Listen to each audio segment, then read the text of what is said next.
Assalamualaikum, selamat pagi. Bagaimana kabarmu hari ini? Semoga dalam keadaan sehat. Sebelum mulai belajar, marilah berdoa dahulu agar diberi kemudahan dan semoga ilmu yang kita peroleh bermanfaat. Anak-anak, hari ini kita akan belajar tema 6, subtema 2, pembelajaran 3. Mari kita mulai pelajaran hari ini.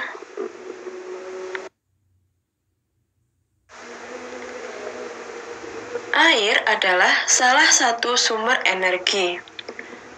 Aliran air dapat kita manfaatkan untuk membangkitkan energi listrik. Bagaimana caranya membangkitkan energi listrik? Ayo kita pelajari bersama ya. Ayo membaca. Waduk Gajah Mungkur. Waduk Gajah Mungkur ini terletak di Kabupaten Wonogiri, Provinsi Jawa Tengah. Waduk dapat dijadikan sebagai pembangkit tenaga listrik.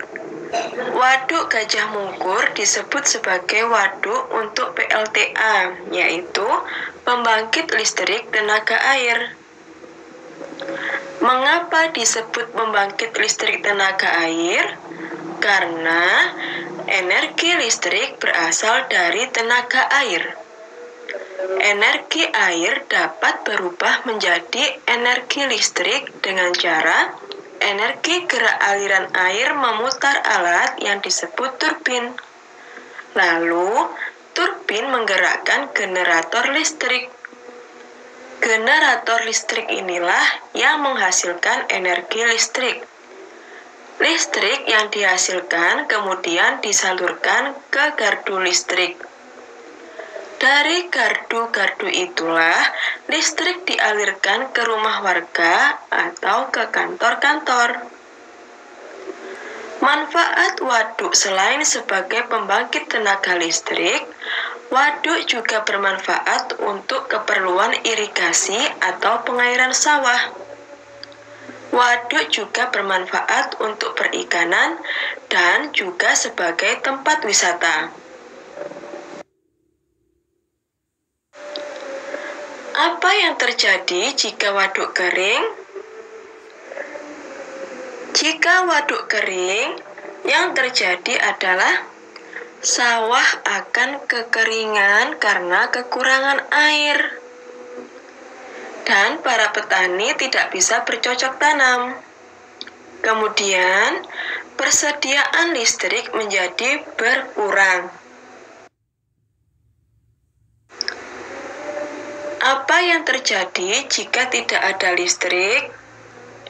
Jika tidak ada listrik, maka kita tidak bisa menyalakan lampu. Dan pada saat malam hari akan gelap gulita. Kemudian, aktivitas akan terganggu tanpa adanya listrik.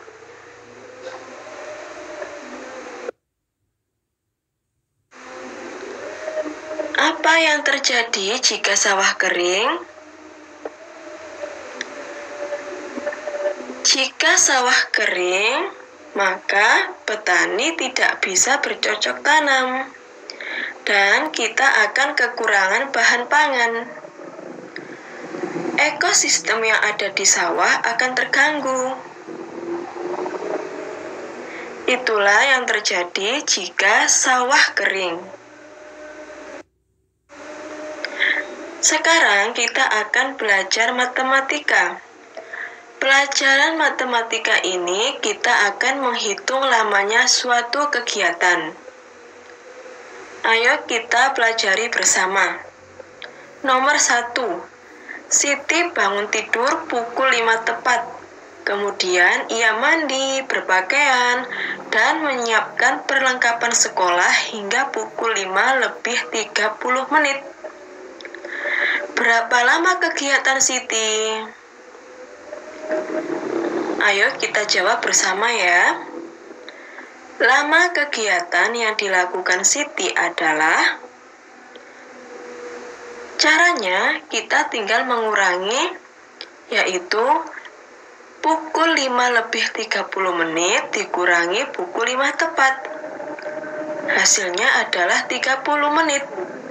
Jadi, lama waktu yang diperlukan Siti adalah 30 menit. Kemudian yang nomor 2. Ayah berangkat ke kantor pukul 7 lebih 30 menit. Ayah pulang dari kantor dan tiba di rumah pada pukul 18 tepat. Lama ayah bekerja dan waktu yang diperlukan dalam perjalanan pulang adalah, kita tinggal mengurangi saja. 18.00 dikurangi 7 lebih 30. Pada pengurangan ini diambil 1 jam dan diubah menjadi 1 menit. Kita ingat-ingat ya bahwa 1 jam ini ada 60 menit. Dari pengurangan tadi dapat ditulis 17 lebih 60 menit dikurangi 7 lebih 30 menit. 60 menit dikurangi 30 menit sama dengan 30. Kemudian 17 dikurangi 7 sama dengan 10.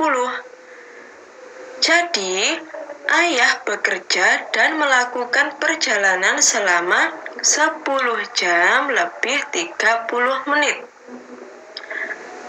Bagaimana anak-anak? Mudah bukan?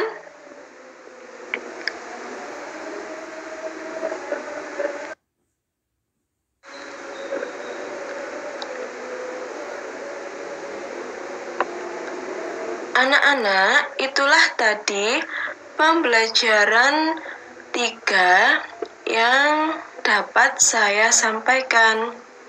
Apabila ada salah kata, mohon maaf yang sebesar-besarnya. Terima kasih, dan sampai jumpa lagi di pembelajaran berikutnya ya. Wassalamualaikum warahmatullahi wabarakatuh.